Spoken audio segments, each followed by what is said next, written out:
What's good, YouTube? It's me, Coach 67 Sports TV.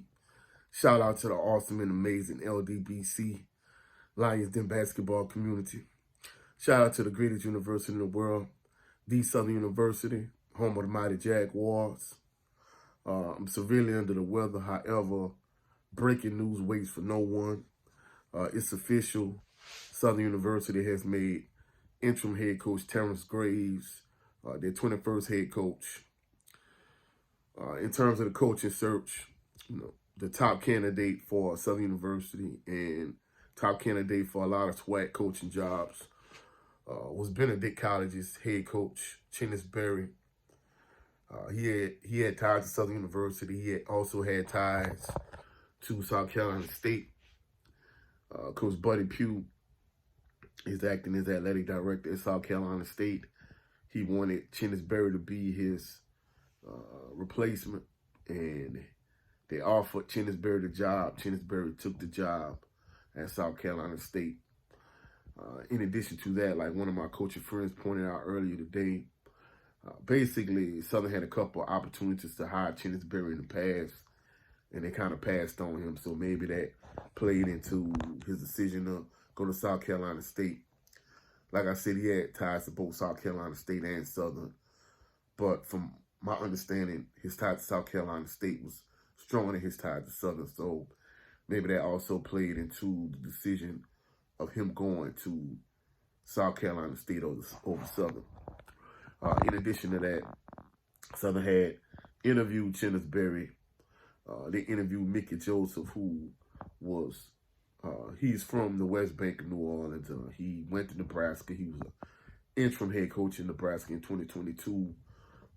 He was assistant coach at LSU, and he basically was assistant coach at a lot of different schools around the SWAC and just in the FCS in general. And it seems like outside of Terrance Berry, like every candidate Southern University was interviewing, they had pretty much the same archetype of their career.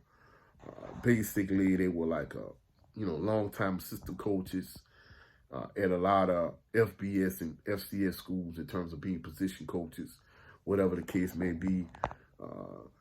They also was interested in New Orleans Saints assistant coach Curtis Johnson, Bethune-Cookman assistant coach DJ McCarthy.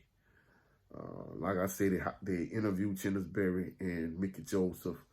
However, with all the Southern University players entering the transfer portal, players like Kelby Givens, Gerard Sims, Carl Ligon,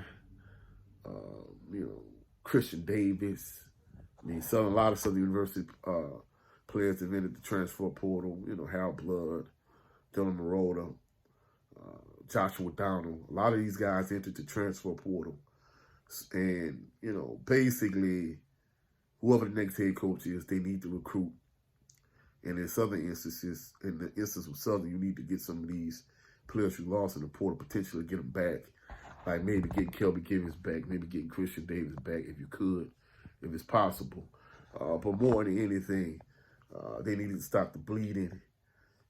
They pretty much, just reading what he said in The Advocate, the issue Coach Roman Banks was having, maybe for the exception of maybe Terrance Berry, like a lot of coaches he was trying to hire, they've been assistant coaches at FBS programs, or they were assistant coaches at FBS programs, or even on the NFL level. And they were making more money being an assistant coach on the FBS level or in the NFL than they were going to be making at Southern.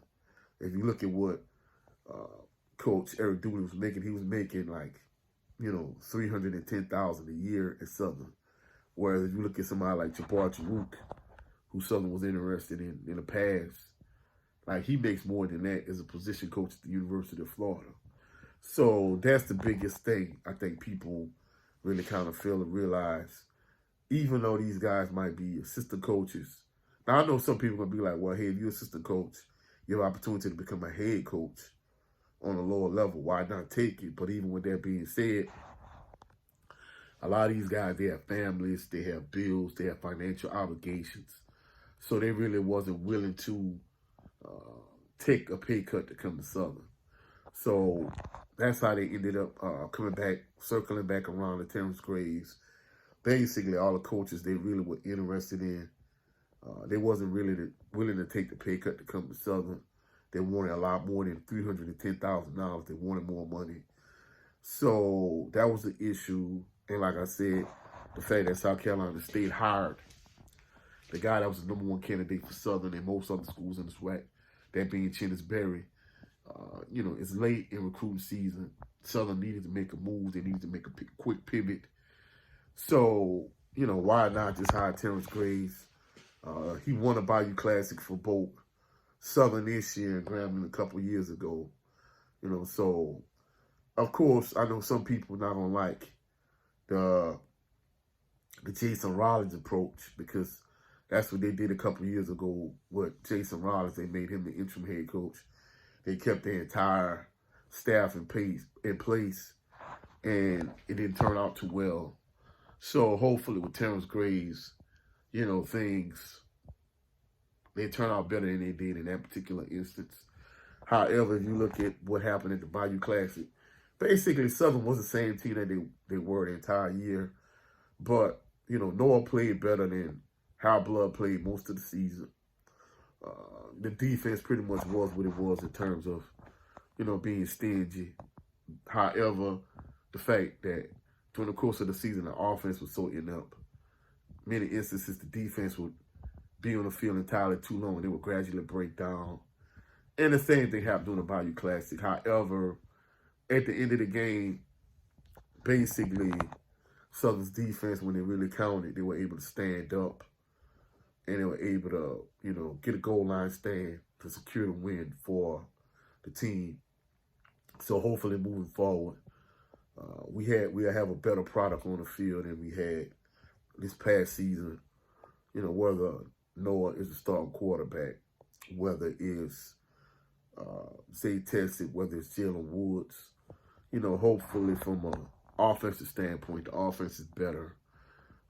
We know Kendrick Grimes is the feature back at this point. You're still going to have Chandler Whitfield and Cassius Allen. So hopefully the offense is much better than it's been this year, and we can keep the same solid defense, or maybe even a better defense than we had this year. But that's it for this video. If you saw any value in this video, like the video, share the video, comment in the comment section, subscribe to the channel. Also, click the notification bell so you can be alerted anytime I post any new videos. Also, check out my brothers Brent Fox and Jared 11 Green on their channel. Also, I'm getting ready to start a second channel, Coach C7 Sports TV, outtakes and podcasts. So check me out on that other channel also. Y'all have a blessed, phenomenal evening. I'll catch y'all on the rebound. Peace and blessings.